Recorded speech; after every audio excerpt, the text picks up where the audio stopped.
नमस्कार आप सभी को। मैं राम मलिक एक बार फिर स्वागत करता हूं आपके अपने YouTube चैनल इकोन इनसाइट पर। तो साथियों, हमने हमारे चैनल पर UGC नेट इकोनॉमिक्स को डेडिकेटेड करते हुए जो प्रीवियस ईयर क्वेश्चंस की जो सीरीज़ स्टार्ट कर रखी है, ये जो आज का लेक्चर है या आज की जो वीडियो है ये उसी सीरीज को डेडिकेटेड है। तो हम ज़्यादा टाइम न लेते हुए सीरीज को आगे बढ़ाते हैं। आज की वीडियो को हम स्टार्ट करते हैं। तो देखो, आज का जो यानी कि UGC net economics PYQs with explanation हम इसके अंदर करेंगे, ठीक है। तो जो आज का हमारा फर्स्ट क्वेश्चन है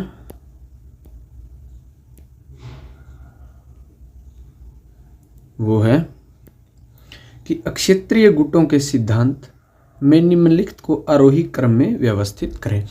यानी कि जो अपने रीजनल्स जो एरिया होते हैं अलग अलग, जब हम इंटरनेशनल इकोनॉमिक्स में बात करते हैं, IT के अंदर जब हम पढ़ते हैं तो अलग अलग क्या होते हैं, रीजनल एरिया के अंदर क्या क्या होते हैं, अलग अलग गुट होते हैं। या बेसिकली हम बात कर सकते हैं कि ट्रेड को लेकर क्या होती है, कुछ फैसिलिटीज़ जो एक कंट्री दूसरी कंट्री को प्रोवाइड करने की कोशिश करता है। तो जिस भी अकॉर्डिंग वो फैसिलिटी प्रोवाइड की जाती है, यानी कि कम फैसिलिटी या ज़्यादा फैसिलिटी या किस टाइप की फैसिलिटी प्रोवाइड की जाती है, उसी के अकॉर्डिंग हम क्या करते हैं, उनको अलग अलग गुट के अंदर उसका हम मतलब उसको हम विभाजित कर देते हैं, उसको हम भेदित कर देते हैं। इसका जो ऑप्शन 1 है वो है आर्थिक संघ, ऑप्शन 2 है आम बाजार, ऑप्शन जो मतलब वो 3 है सीमा शुल्क संघ और 4 है खुला व्यापार क्षेत्र। हमें ये जो ऑप्शंस दे रखे हैं, इन ऑप्शंस को क्या करना है, आरोही क्रम में, ठीक है, असेंडिंग ऑर्डर में हम इनको लगाना है, ठीक है। तो अपना इसका जो राइट आंसर हो जाएगा ऑप्शन डी। अगर हम इसको असेंडिंग ऑर्डर में लगाने की बात करें तो सबसे पहले जो अपना खुला व्यापार क्षेत्र यानी कि जो अपना क्या है, जो अपना फ्री ट्रेड एरिया होता है, ठीक है, यानी कि FTA होता है अपना सबसे, इसके अंदर क्या होता है बेसिकली जो अपना खुला व्यापार क्षेत्र है, खुला व्यापार क्षेत्र के अंदर सिर्फ क्या होता है कि एक कंट्री है दूसरी कंट्री को क्या करता है, जैसे मान लीजिए कंट्री A है और कंट्री B है, इन दोनों के बीच क्या होगा, फ्री ट्रेड होएगा। लेकिन कंट्री जो A है या जो कंट्री B है, इसको छोड़ के बाकी अदर कंट्री के साथ क्या करेगा, वो टैरिफ या कोटा के हिसाब से ही वो ट्रेड करेगा, लेकिन आपस में इनका फ्री ट्रेड होएगा। उसके बाद अगर जो नेक्स्ट स्टेज आती है वो आती है सीमा शुल्क संघ की, ठीक है। इसके अंदर क्या होता है बेसिकली एक बेसिकली क्या होता है, एक संघी बना दिया जाता है जिसके अंदर क्या करेगा, ये आपस में तो क्या करेंगे, फ्री ट्रेड करेंगे ही करेंगे, इसके साथ साथ जो भी कंट्री इनसे रिलेटेड इनके साथ करेगा ट्रेड, उसको भी क्या करेंगे, कुछ फैसिलिटी या सुविधाएं प्रोवाइड की जाएंगी। उसके बाद इंटीग्रेशन का नेक्स्ट स्टेप आता है आम बाजार, ठीक है। आम बाजार के अंदर फिर क्या होता है, फिर इसके अंदर क्या कर देते हैं, जैसे जो अपनी क्या होती है, जो लेबर मार्केट की भी क्या हो जाती है, फ्री मोबिलिटी होनी इसके अंदर, मतलब जैसे गुड्स एंड सर्विसेज की क्या होती है, फ्री मोबिलिटी स्टार्ट हो जाती है। उसके बाद आता है आर्थिक संघ। आर्थिक संघ यानी कि इकोनॉमिक यूनियन होता है जो अपना, जो इकोनॉमिक यूनियन है, इसका मतलब क्या है कि यहाँ पर जो लेबर और कैपिटल यानी कि फैक्टर की मोबिलाइजेशन के साथ साथ क्या होता है, ये कोशिश करते हैं कि अपनी मॉनिटरी पॉलिसी या जो क्या है, जो इनकी मनी है या जो उनकी जो मुद्रा है वो भी क्या हो, सबकी सेम हो, ठीक है। तो इस प्रकार इसका राइट आंसर क्या हो जाएगा, ऑप्शन डी इसका राइट आंसर हो जाएगा, ठीक है। तो आगे बढ़ते हैं भाई। अपना जो नेक्स्ट क्वेश्चन है वो है कि मुद्रा के लिए मांग के सिद्धांत में निम्नलिखित को आरोही क्रम में व्यवस्थित करें, ठीक है। इनको आरोही क्रम के अंदर हमें व्यवस्थित लगाना है कि मुद्रा के लिए मांग का सिद्धांत यानी कि जो मुद्रा के लिए जो हम डिमांड करते हैं मुद्रा की, तो उसके अकॉर्डिंग हमें क्या करना, आरोही क्रम में लगाना है, ठीक है।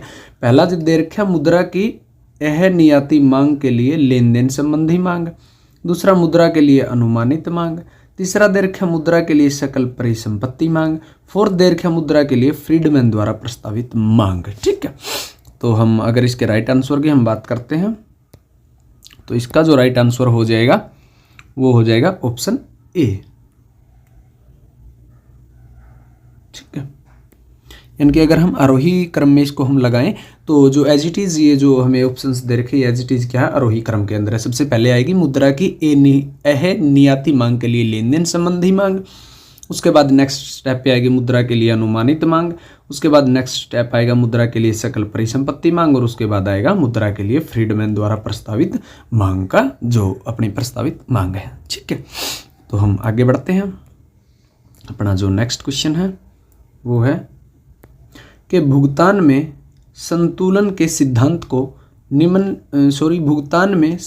के सिद्धांत में निम्नलिखित को आरोही क्रम में व्यवस्थित कीजिए। यानी कि जो भुगतान का जो अपना संतुलन होता है या जो हम BOP की बात करते हैं, बैलेंस ऑफ पेमेंट की बात करते हैं, उसकी जो अलग अलग थ्योरीज हैं, तो उन जो थ्योरीज को हमें क्या करना, बेसिकली हमें आरोही क्रम में या असेंडिंग ऑर्डर के अंदर लगाना, ठीक है।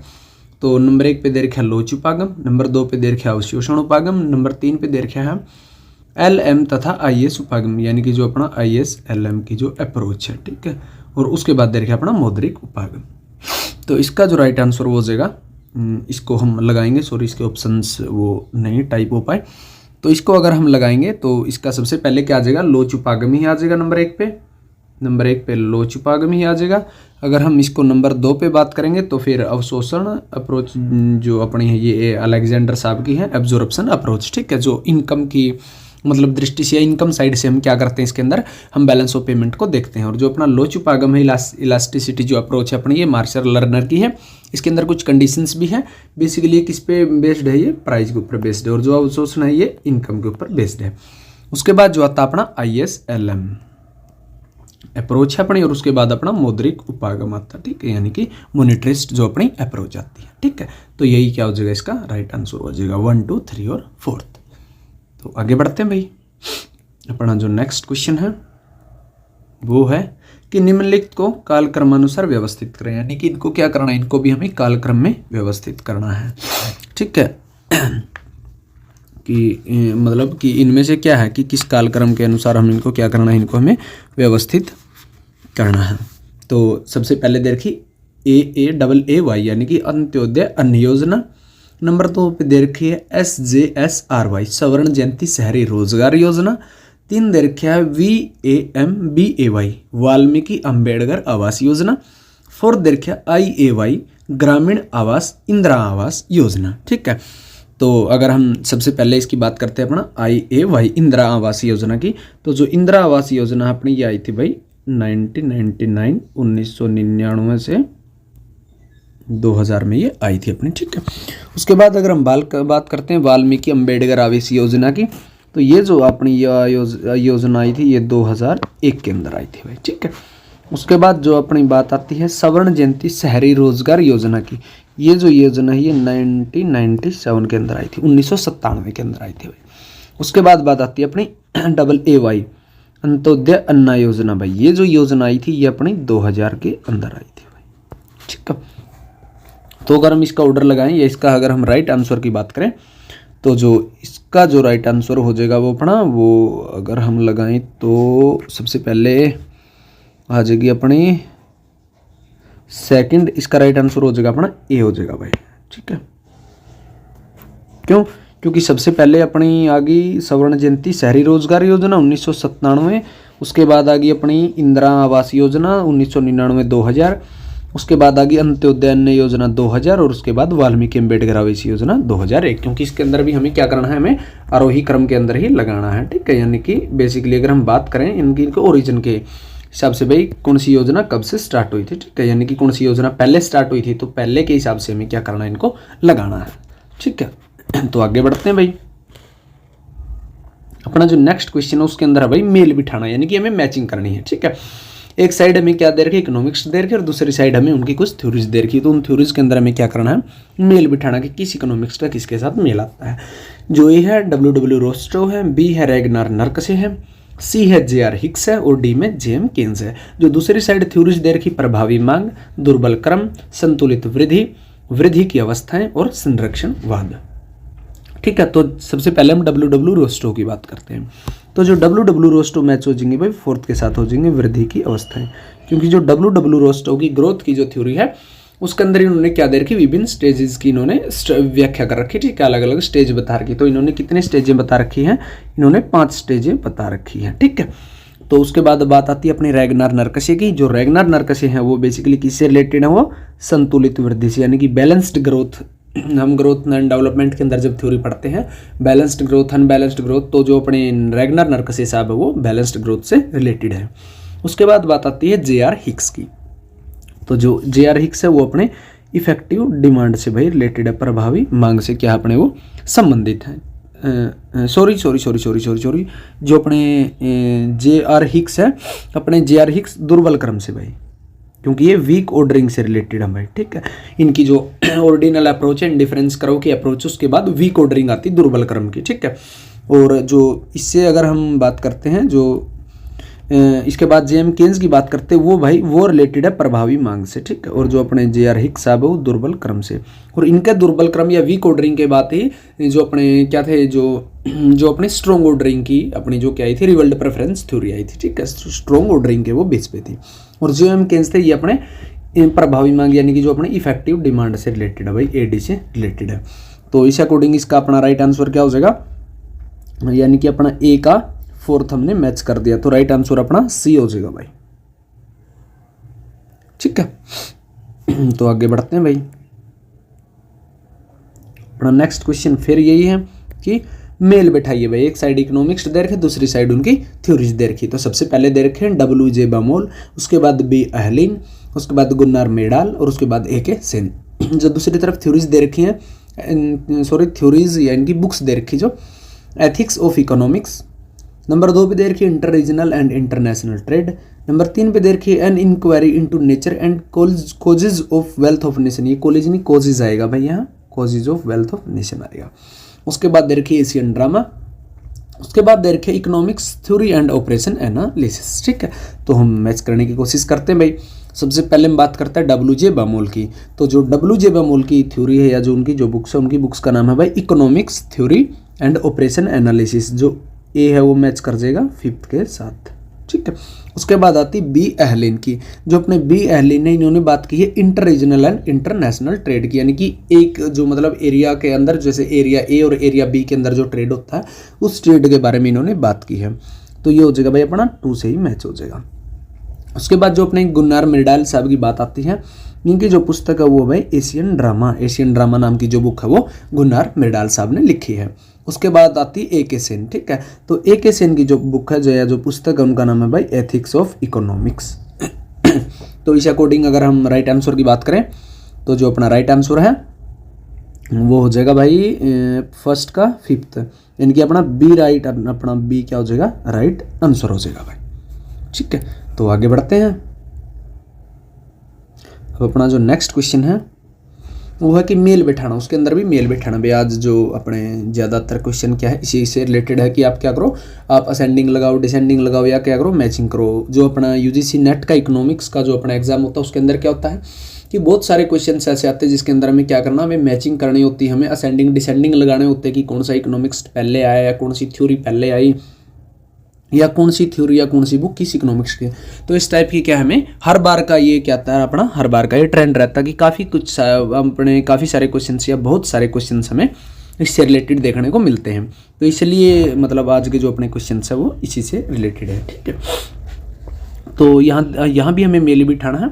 तो ये दे रखा करारोपण का परिनियम, बी दे रखा संरक्षणवाद, सी दे रखा विभेदक घटना, और डी दे रखा मांग की लोच।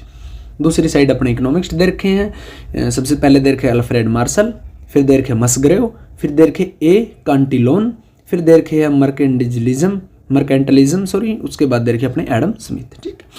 तो जो हम बात करते हैं अगर करारोपण का परिनियम की, तो जो करारोपण का परिनियम दे रखा है, जो करारोपण का जो नियम जो दिया था वो अपने एडम स्मिथ साहब ने दिया था।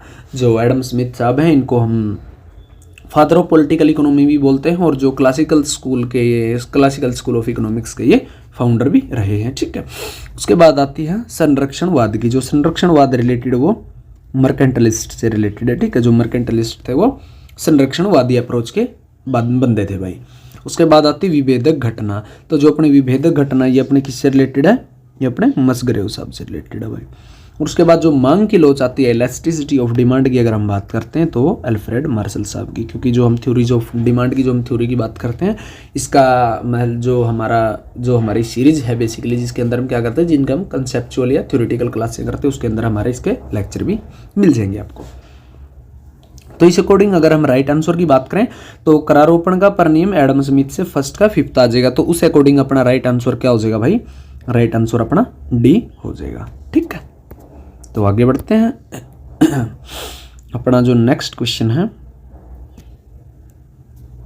वो है मेल बैठाइए भाई। फिर हमें मेल बैठाना। आज शायद भाई जो अपने मतलब जो हमारी स्पोर्ट टीम है, शायद उनको भाई मेल बैठाने वाले क्वेश्चन कुछ ज़्यादा ही पसंद आ गए, तो आज उन्होंने लगभग सारे क्वेश्चंस मेल बैठाने वाले डाल दिए हैं वीडियो के अंदर।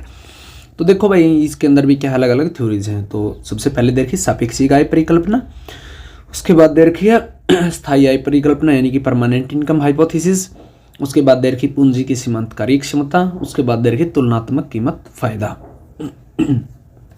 दूसरी साइड देखिए अपने Milton Friedman, JM Keynes, D Ricardo, GS Duesenberry और आर कैंटिलोन।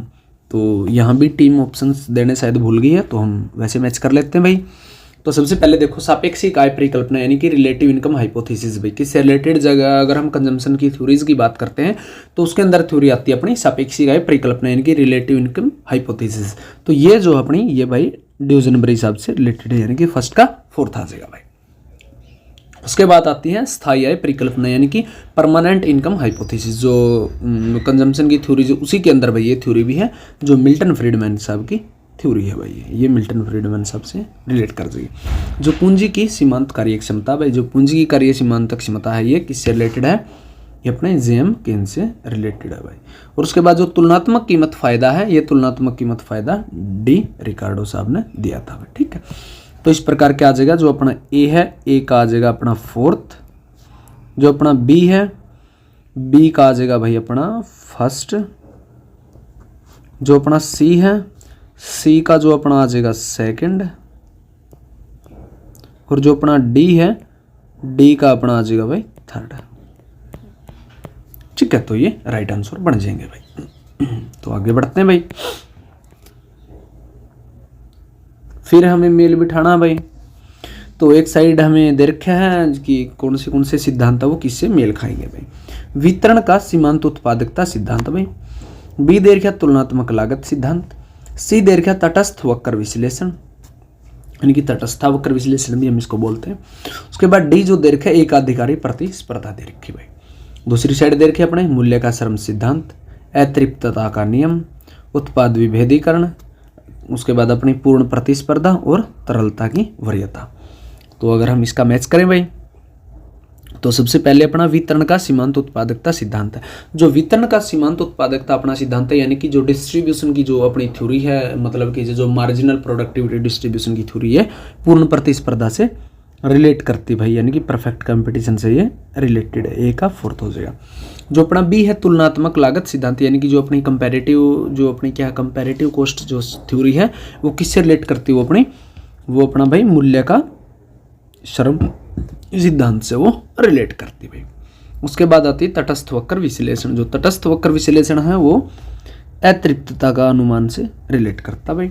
और जो एकाधिकारी प्रतिस्पर्धा वो अपने उत्पाद विभेद यानी कि जो क्या है, जो एकाधिकारी प्रतिस्पर्धा मोनोपोलिस्टिक कंपटीशन के अंदर सबसे उसकी खास बात ही क्या है, या जो उसके अंदर अगर हम पहचानने की बात करें तो उसको पहचानने का सबसे बेटर तरीका ही क्या है कि उसके अंदर क्या होता है, उसके अंदर उत्पाद विभेद होता है यानी कि प्रोडक्ट डिफरेंशिएशन होता है भाई। तो इस अकॉर्डिंग अगर राइट आंसर की अपन बात करते हैं तो जो अपना राइट आंसर क्या हो जाएगा, ए को हमने फोर्थ से मैच कर रखा है भाई, तो इस अकॉर्डिंग राइट आंसर अपना डी हो जाएगा भाई, ठीक है। तो आगे बढ़ते हैं भाई। अपना नेक्स्ट क्वेश्चन में फिर हमें मेल बिठाना है कि पूर्ण प्रत्येक साइड हमें फिर वही दे रखे, अलग अलग थ्योरीज दे रखी, फिर उनसे रिलेटेड कुछ कंसेप्ट हमें दे रखे भाई। ए दे रखा पूर्ण प्रतिस्पर्धा, बी दे रखा बर्नौली का प्रमेय, सी दे रखा रोजगार का शास्त्रीय सिद्धांत, डी दे रखा किराया संबंधी रिकार्डो का सिद्धांत भाई। दूसरी साइड जो थ्योरी दे रखी है, नंबर 1 दे रखी मुद्रा की हासमान सीमांत उपयोगिता, 2 दे रखी भाई मजदूरी दर की लचक, 3 दे रखी संसाधनों की पूर्ण गतिशीलता, और 4th दे रखी लचीली विनिमय दर हासमान सीमांत मुनाफा भाई। तो मैच करते हैं भाई। जो अपनी पूर्ण प्रतिस्पर्धा परफेक्ट कंपटीशन वो किससे रिलेट कर जाएगी, वो कर जाएगी भाई साधनों की पूर्ण गतिशीलता से, यानी कि उसके अंदर क्या होता है, परफेक्ट फैक्टर मोबिलाइजेशन होता है, यानी कि पूर्ण गतिशीलता अपने वहाँ संसाधनों की होती है भाई। जो अपना बर्नौली का प्रमेय है, बर्नौली का प्रमेय किससे रिलेटेड है भाई, वो अपना मुद्रा की हासमान सीमांत उपयोगिता से रिलेटेड, यानी कि जो अपनी मुद्रा की क्या होती है, जो मुद्रा की मार्जिनल यूटिलिटी होती है वो किससे, वो भी डिक्रीजिंग होती है, तो उससे रिलेटेड जो अपनी प्रमेय है वो बर्नौली की प्रमेय है भाई। उसके बाद बात आती है रोजगार का शास्त्रीय सिद्धांत, यानी कि जो एम्प्लॉयमेंट की क्लासिकल थ्योरी है भाई, वो किसको मानती है, वो मानती है भाई मजदूरी दर की लचक को, यानी कि जो अपनी क्या होती है, जो अपनी वेज रेट होती है वो क्या होती है वो मतलब फ्लेक्सिबल होती है, लचक होती है, वो फिक्स्ड नहीं होती। और किराया संबंधी जो रिकार्डो का सिद्धांत है वो किसको मानता भाई, वो मानता है अपना हासमान सीमांत मुनाफा को मानता है भाई अपना। ठीक है, तो इस अकॉर्डिंग अपना राइट आंसर क्या हो जाएगा, ए का तीसरा भाई, यानी कि अपना सी अपना राइट आंसर हो गया भाई। ठीक है, सी अपना राइट आंसर हो गया। तो आगे बढ़ते हैं। नेक्स्ट क्वेश्चन के अंदर हमें फिर मेल बिठाना भाई। एक साइड इकोनॉमिक्स, दूसरी साइड थ्योरी दे रखी। इकोनॉमिक्स जो दे रखे नंबर 1 दे रखे टोबिन जेम्स तथा नार्डोस विलियम। बी दे रखे सेन अमृत्य के। सी दे रखे हैं गोलेट डी, और डी दे रखे महबूब उल हक।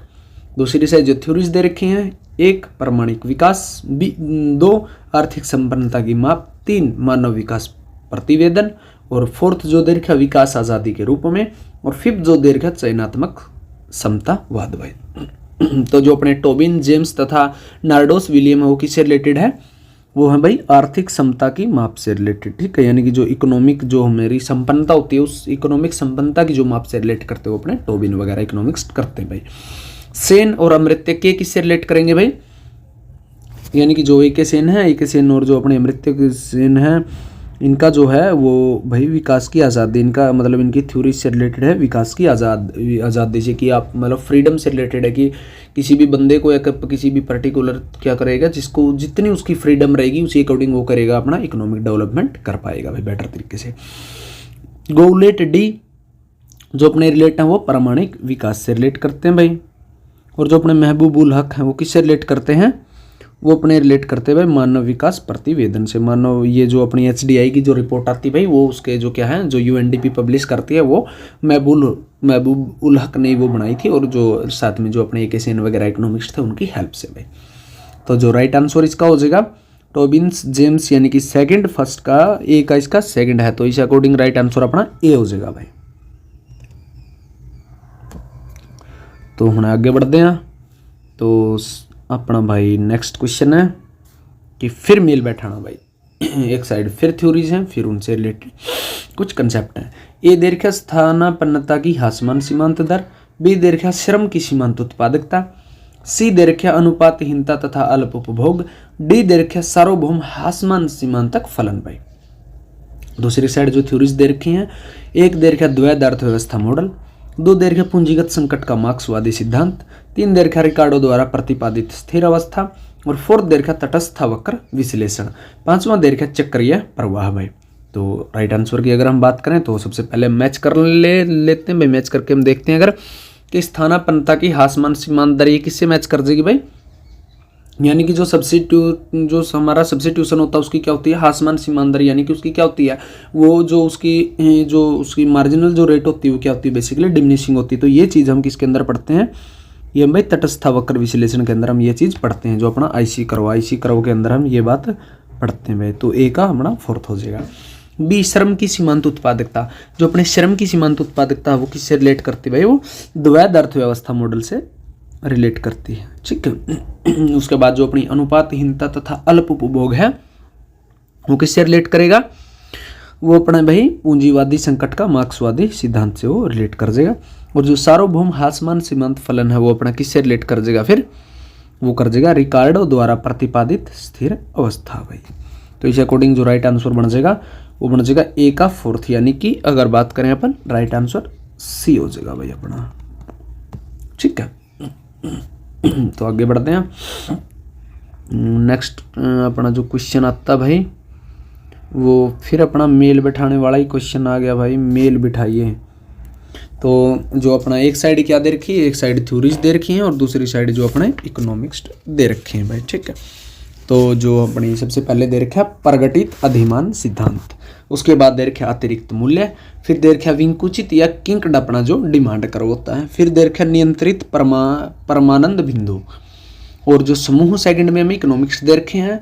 फर्स्ट दे रखे कार्ल मार्क्स, सेकंड दे रखे पॉल एम स्विजी, थर्ड दे रखे P.A. सैमुअल्सन, 4th दे रखे एडम स्मिथ, और 5th दे रखे A. बर्गसा भाई। ठीक है, तो अगर हम मिलाते हैं प्रकटित अधिमान सिद्धांत को, तो जो अपना प्रकटित अधिमान सिद्धांत है वो भाई P.A. सैमुअल्सन से रिलेट करता भाई। ठीक है, यानी कि जो अपनी रिवर्ल्ड प्रेफरेंस थ्योरी बेसिकली जो स्ट्रॉन्ग ऑर्डरिंग पे बेस्ड है, क्योंकि अपने हिक्स साहब की जो थ्योरी आई थी जो अपनी ऑर्डिनल अप्रोच थी वो वीक ऑर्डरिंग पे बेस्ड थी, तो उसके बाद जो P.A. सैमुअल्सन की जो अप्रोच आई वो स्ट्रॉन्ग ऑर्डरिंग के बेस पे आई भी। उसके बाद आती है अतिरिक्त मूल्य की। जो अतिरिक्त मूल्य है ये अपने कार्ल मार्क्स से रिलेटेड है भाई। उसके बाद आती है विंकुचित या किंक डिमांड जो वक्र है, ये अपना स्वीजी का वक्र है भाई, ठीक है। और उसके बाद जो अपना नियंत्रित परमानंद जो बिंदु है वो ए बर्गसा ने दिया भाई, उसके बारे में बर्गसा ने बात की, ठीक है। ये अगर हम जब माइक्रो इकोनॉमिक्स की बात करते हैं तो ये अलग अलग थ्योरीज है, जब हम सब्जेक्टिव फॉर्म में या हम थ्योरिकल जो हमारी वीडियोज़ के अंदर पढ़ेंगे तो आप इनको अच्छे से सीख पाओगे चीज़ों को। तो इस अकॉर्डिंग जो राइट आंसर बन जाएगा वो अपना ए का थर्ड बन जाएगा, यानी कि अपना जो डी है वो अपना राइट आंसर हो जाएगा भाई। आगे बढ़ते हैं तो अपना नेक्स्ट क्वेश्चन फिर देखो भाई। जो नेक्स्ट क्वेश्चन है कि उपभोग की गैर प्रतिद्वंदी वस्तुओं को कहते हैं, यानी कि जो हम उपभोग करते हैं तो उपभोग करने की जो वस्तुएं होती है बेसिकली उन वस्तुओं के अंदर कुछ क्वालिटीज होती हैं कि वो एक्सक्लूडेबल है, नॉन एक्सक्लूडेबल है, वो राइवल रही है या वो नॉन राइवल है। तो उस अकॉर्डिंग ऑप्शन ए दे रखे हैं निजी वस्तुएं, ऑप्शन बी निःशुल्क वस्तुएं, ऑप्शन सी सार्वजनिक वस्तुएं या ऑप्शन डी गैर आर्थिक वस्तुएं भाई। तो जो राइट आंसर हो जाएगा वो हो जाएगा ऑप्शन डी भाई, सार्वजनिक वस्तुएं। एक मिनट रुको भाई, सार्वजनिक वस्तुएं हो जाएगा भाई, ठीक है। सार्वजनिक वस्तुओं का मीन्स क्या है कि जो क्या करती है, जो गवर्नमेंट हमें प्रोवाइड करती है। अगर हम इसकी बात करें तो इसके अंदर बेसिकली हमारी दो क्वालिटीज होती है। पहली बात तो ये क्या होती है भाई, नॉन एक्सक्लूडेबल होती है। दूसरी बात ये नॉन राइवल भी होती है भाई, जिस कारण कई बार क्या आती है, कई बार फ्री राइडर की प्रॉब्लम आती है। मीन्स क्या है कि हम क्या करते हैं भाई, ना तो हर किसी को क्या है इनको कंज्यूम करने का भाई बराबर का राइट्स है, वो उसके लिए पे करे या ना करे, यानी कि ना तो हम उसको एक्सक्लूड कर सकते हैं उसको प्रयोग करने से, और ना क्या कर सकते हैं हम उसके लिए अगर एक ने प्रयोग कर ली तो वो दूसरे के लिए कम हो जाए। जैसे अगर हम एग्जाम्पल के तौर पे बात करते हैं, जो डिफेंस जो अपनी रक्षा है वो क्या अपना, जैसे वो अपनी एक अपनी सार्वजनिक वस्तु है। तो आगे बढ़ते हैं भाई। अपना नेक्स्ट क्वेश्चन है कि जब एक प्रतियोगी फर्म उत्पादन बाजार में दीर्घकालीन संतुलन प्राप्त करती है तब क्या होता है, यानी कि जब एक जो अपनी प्रतियोगी फर्म है वो उत्पादन बाजार में, यानी कि जब हम मार्केट स्ट्रक्चर पढ़ते हैं तो उसके अंदर अलग अलग मार्केट्स पढ़ते हैं, तो अलग अलग मार्केट्स के अंदर जो प्रतियोगी एक फर्म है, यानी कि तो वो फर्म क्या होती है जब दीर्घकालीन संतुलन प्राप्त करती है, यानी कि लॉन्ग रन का जब वो इक्विलिब्रियम प्राप्त करती है, ठीक है, परफेक्ट कंपटीशन के अंदर, तो वहाँ उसकी क्या कंडीशन होती है। ऑप्शन ए है A R is equal to M R, option 2 है M R is equal to A C, option C है M R is equal to M C, और ऑप्शन डी है मूल्य is equal to A R. तो जो right answer अपना हो जाएगा वो हो जाएगा M R is equal to A C भाई, ठीक है। यानी कि जो अपना M R is equal to A C है, इसी जो फॉर्म पे क्या होती है, यानी कि वो जो फर्में क्या करती है वो अपना जो दीर्घकालीन यानी कि लॉन्ग रन का जो अपना इक्विलिब्रियम प्राप्त करती हैं, और इस इक्विलिब्रियम के अंदर फर्म को क्या होता है भाई, नॉर्मल प्रॉफिट फर्म अचीव करती हैं, ठीक है, नॉर्मल प्रॉफिट फर्म को होता है, ठीक है। यानी कि यहाँ जो कंडीशंस होती है बेसिकली अगर हम इसकी बात करें तो जो अपनी कंडीशंस होती है M R is equal to M C conditions होती है, और जो दूसरी कंडीशंस होती है वो अपनी A R is equal to A C की कंडीशन होती है। लेकिन अगर हम परफेक्ट कंपटीशन की बात करें तो जो परफेक्ट कंपटीशन में के अंदर ये अपना एम आर है भाई, परफेक्ट कंपटीशन के अंदर जो अपना M R is equal to A R होता है, लेकिन हम बात कर रहे हैं कि M R is equal to M C होता है, लेकिन एम आर ए आर के इज इक्वल टू तो इसमें इसके is equal to M C भी होएगा, is equal to A C भी हो जाएगा। ये अपनी क्या होती है, अपनी परफेक्ट कंपटीशन की भाई अपनी मतलब यह एक दीर्घकालीन या लॉन्ग रन के लिए इक्विलिब्रियम की अपनी ये कंडीशन होती है भाई, ठीक है। आगे बढ़ते हैं भाई। अपना जो नेक्स्ट क्वेश्चन है, अल्पाधिकार के स्वीजी मॉडल के अंतर्गत मांग में वृद्धि मांग वक्र के ऊपरी भाग को बनाएगी, यानी कि जो अल्पाधिकार का मॉडल है, ओलिगोपोली का जो मॉडल है, स्वीजी का जो मॉडल है, स्वीजी के मॉडल को जो उन्होंने जो बनाया है बेसिकली किंक्ड डिमांड करो का जो उन्होंने मॉडल भी दिया, ठीक है, किंक्ड डिमांड करो का उन्होंने जो मॉडल दिया, ठीक है। जो उस किंक का जो भाग है, यानी कि जो मान लीजिए कि ये अगर हम उसकी बात करें तो जैसे किस टाइप से होता है उसका ये, और उसके बाद जैसे ये होता है इस टाइप से, यानी कि यहाँ क्या आया होता है, यहाँ किंक आया होता है। तो यही कह रहा है कि जो मांग का ऊपरी जो भाग है बेसिकली, ठीक है, ये वाला भाग है, वो इसको कैसा बनाता है, वो मतलब उसको मतलब वो कैसा होता है। ऑप्शन ए अधिक लोचदार, ऑप्शन बी है कम लोचदार, ऑप्शन सी एकात्मक लोचदार, या ऑप्शन डी है उपरोक्त में से कोई नहीं, ठीक है। तो अगर हम बात करें, एक मिनट रुको भाई, ये थोड़ा डायग्राम हमने थोड़ा सा मिस्टेक होगी डायग्राम के अंदर, तो एक मिनट हम दोबारा बनाते हैं डायग्राम को।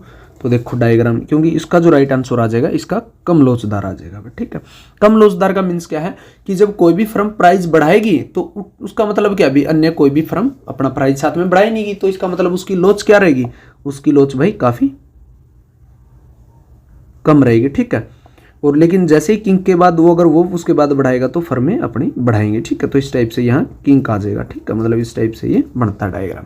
तो इसका राइट आंसर बी हो जाएगा भाई। ठीक है, आगे बढ़ते हैं। अपना जो नेक्स्ट क्वेश्चन है वो है कि यह कथन की कल्याणकारी अर्थशास्त्र का क्षतिपूर्ति सिद्धांत विरोधी निष्कर्ष दे सकता है, इनके नाम से जुड़ा है। यानी कि किसी इकोनॉमिक्स ने बात कही है कि कल्याणकारी अर्थशास्त्र का जो क्षतिपूर्ति सिद्धांत है वो विरोधी निष्कर्ष भी हमें दे सकता है भाई। ये बात किसने कही है? ऑप्शन ए है टी सिटोवस्की, ऑप्शन बी है ए पेरेटो, ऑप्शन सी है ए बर्गसन और ऑप्शन डी है पी ए सैमुअल्सन। तो ये इसका जो राइट आंसर हो जाएगा वो टी सिटोवस्की है भाई, क्योंकि सिटोवस्की ने क्या कहा है कि जो कल्याणकारी अर्थशास्त्र का जो क्षतिपूर्ति का जो सिद्धांत है वो विरोधी निष्कर्ष दे सकता है। क्योंकि जब हम वेलफेयर इकोनॉमिक्स के अंदर बात करते हैं तो वहाँ हम कंपनसेशन क्राइटेरिया पढ़ते हैं भाई। कंपनसेशन क्राइटेरिया हम एक हिक्स का क्राइटेरिया पढ़ते हैं, हम एक सिटोवस्की का क्राइटेरिया हम पढ़ते हैं। तो जो सिटोवस्की जी का जो वेलफेयर इकोनॉमिक्स का क्राइटेरिया, उस क्राइटेरिया के अंदर इन्होंने कहा कि जो क्षतिपूर्ति का या जो कंपनसेशन का जो क्राइटेरिया है वो क्या करता, कई बार हमें विरोधी निष्कर्ष भी दे सकता है भाई। तो आगे बढ़ते हैं। अपना जो नेक्स्ट क्वेश्चन है वो है कि निम्नलिखित में से कौन सा कारक एक अल्पाधिकारी उद्योग में अन्य फर्मों के प्रवेश को बाधित नहीं करेगा। यानी कि ये कुछ देखें, अल्पाधिकारी यानी अपनी जो ओलिगोपोली मार्केट होती है भाई, ओलिगोपोली के अंदर जो अपने क्या होते हैं, ओलिगोपोली यानी कि ओलिगोपोली मार्केट के अंदर कुछ बैरियर्स होते हैं एंट्री के लिए कि वहाँ कुछ लिमिटेड ही फर्म रहेंगी, बाकी फर्में उसके अंदर एंट्री नहीं कर सकती। तो कुछ टाइप के जो बैरियर होते हैं, तो हमें ये बताना कि ऐसा इनमें से कौन सा बैरियर नहीं है। ठीक है, हमें नहीं है की तरफ ध्यान देना भाई। तो जो ऑप्शन एक है वर्तमान फर्मों द्वारा भारी विज्ञापन व्यय, ऑप्शन बी है पैमाने की बचतें, ऑप्शन सी है टेक्नोलॉजी, ऑप्शन डी है मांग में वृद्धि। तो इसका जो राइट आंसर हो जाएगा ऑप्शन डी भाई, मांग में वृद्धि हो जाएगा।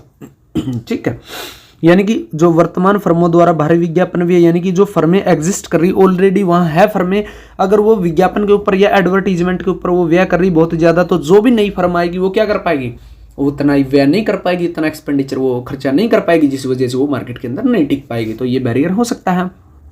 उसके बाद पैमाने की बचतें, यानी कि पैमाने की यानी इकोनॉमिक्स ऑफ स्केल हम इनको बोलते हैं कि क्या होता है कि कोई भी फर्म जब मार्केट में लंबे टाइम से वो टिकी हुई तो उसको कुछ पैमाने की यानी इकोनॉमिक्स ऑफ स्केल उसको मिलती रहती है। जैसे क्या होती है भाई, कुछ फर्में एक ही जगह पर सिचुएटेड है तो उनको ट्रांसपोर्ट लाइक मिल जाती है, अगर वो बल्क में कच्चा रॉ मटेरियल खरीद रहे तो उससे रिलेटेड उनको कुछ फैसिलिटी मिल जाती, तो पैमाने की बचतें। उसके बाद टेक्नोलॉजी, कि अगर कोई एग्जिस्टिंग फर्म के पास कुछ ऐसी टेक्नोलॉजी है जो नई फर्म मतलब वो टेक्नोलॉजी नहीं खरीद पा रही है, उसके पास वो टेक्नोलॉजी नहीं है, तो ये क्या करती है, ये बैरियर का काम करेगी। लेकिन जो मांग में वृद्धि है, जो डिमांड में जो क्या है, जो डिमांड जो बढ़ती है उसकी जो वृद्धि है वो बाधित करने का काम नहीं करेगी, क्योंकि डिमांड बढ़ेगी तो डिमांड बढ़ी है, इट मीन्स क्या कि भाई लोग उस चीज़ को ज़्यादा खरीदना चाह रहे, तो ज़्यादा खरीदना चाह रहे तो प्रोडक्शन बढ़ाना पड़ेगा। ये तो क्या होगा, ये सहायक सिद्ध होगा भाई, उसके अंदर नई फर्म एंट्री करे और वो प्रोडक्शन करे भाई। तो आगे बढ़ते हैं। अपना जो नेक्स्ट क्वेश्चन है वो कि अनिश्चित परिणामों के बीच चयन करने वाला एक विवेकपूर्ण उपभोक्ता अपना चयन करेगा। यानी कि अनिश्चित परिणाम, यानी कि परिणाम कोई निश्चित नहीं है भाई, परिणामों के अंदर अनसर्टेनिटी, उसके अंदर कोई भी विवेकपूर्ण जो उपभोक्ता वो अपना चयन कहाँ करेगा, अपेक्षित मौद्रिक लाभों के आधार पर, अपेक्षित उपयोगिता के आधार पर, अपेक्षित कीमतों के आधार पर, या भविष्य में अपेक्षित आयों के आधार पर। तो किस आधार पर करेगा, ऑप्शन बी भाई, अपेक्षित उपयोगिता के आधार पर।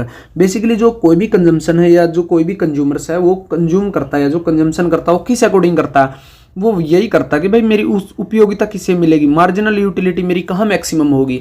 कोई भी कंज्यूमर क्या चाहता है, वो अपनी मैक्सिमम यूटिलिटी को ही वो बढ़ाना चाहता है, यानी कि वो वहीं खर्च करेगा या उतना ही प्राइस वो पे करेगा जितनी क्या होगी उसकी मार्जिनल यूटिलिटी उसको मिलेगी, या जितनी वो मार्जिनल यूटिलिटी क्या करेगा वो, ठीक है, यानी कि जितनी मार्जिनल यूटिलिटी मिलेगी उसके अकॉर्डिंग वो प्राइस पे करेगा। वो कभी भी इतना प्राइस पे नहीं करेगा या कितना कोई भी ऐसी चीज़ नहीं खरीदेगा जो क्या होगी उसकी मार्जिनल यूटिलिटी को एक मैक्सिमम लेवल तक नहीं लेके जाएगी। तो आगे बढ़ते हैं। तो अपना नेक्स्ट क्वेश्चन है भाई वो है कि निम्न में से कौन विक्रय लागत का भाग नहीं है। तो भाई कुछ जो क्या होती है, जो विक्रय लागत होती है, जो कुछ सेलिंग कॉस्ट होती है किसी भी जो फर्म है, फर्म को जिनने जो चीज़ बनाई है उस चीज़ को बनाने के लिए कुछ सेलिंग कॉस्ट वो लगाती है, ठीक है। तो ऑप्शन ए का विक्रयकर्ता का वेतन, ऑप्शन बी है विज्ञापन पर किए गए व्यय, ऑप्शन सी है यातायात लागत और ऑप्शन डी है सामान प्रदर्शन, ठीक है। तो राइट आंसर हो जाएगा भाई यातायात लागत, ठीक है। यानी कि जो विक्रयकर्ता का वेतन या विज्ञापन पर किए गए व्यय है या जो सामान का प्रदर्शन वो करते हैं वो सारा क्या वो विक्रय लागत का भाग है, उसका सेलिंग कॉस्ट है बस सारी की सारी। यानी कि उसने कोई चीज़ बना दी थी, बनाने के बाद उसने सेलिंग करने के लिए जो उन्होंने मतलब जो भी खर्चा किया या अपनी जो सेलिंग को बढ़ाने के लिए उन्होंने जो खर्चा किया वो क्या आ जाता है, वो सेलिंग कॉस्ट के अंदर आ जाता है। लेकिन जो अपना यातायात लागत है वो यातायात लागत बेसिकली अपना साधन लागत है, ठीक है। साधन लागत का मीन्स क्या है कि वो क्या करेगा, इसके अंदर क्या है ये मतलब कि जो ये इसका क्या है, ये इसका फैक्टर का जो फैक्टर का ही वो खर्चा है। क्यों, क्योंकि भाई जब वो मतलब सादा जो यातायात है यातायात की तो उसके स्टार्टिंग में भी जरूरत पड़ती है, जब तक कोई चीज़ बनती नहीं तो उसको रॉ मटेरियल भी मंगाना पड़ता है, और फिर रॉ मटेरियल बना जब उन्होंने एक जगह बना दिया तो अदर मार्केट में लेके जाने के लिए भी उनको यातायात की जरूरत पड़ती है। लेकिन यातायात के अंदर क्या नहीं होता, कोई भी उनको एडवर्टीजमेंट वो नहीं करते, तो इसमें वो क्या है वो सेलिंग कॉस्ट या एडवर्टीजमेंट कॉस्ट के अंदर वो नहीं आता। तो आगे बढ़ते हैं। तो बस यही था भाई आज के क्वेश्चंस।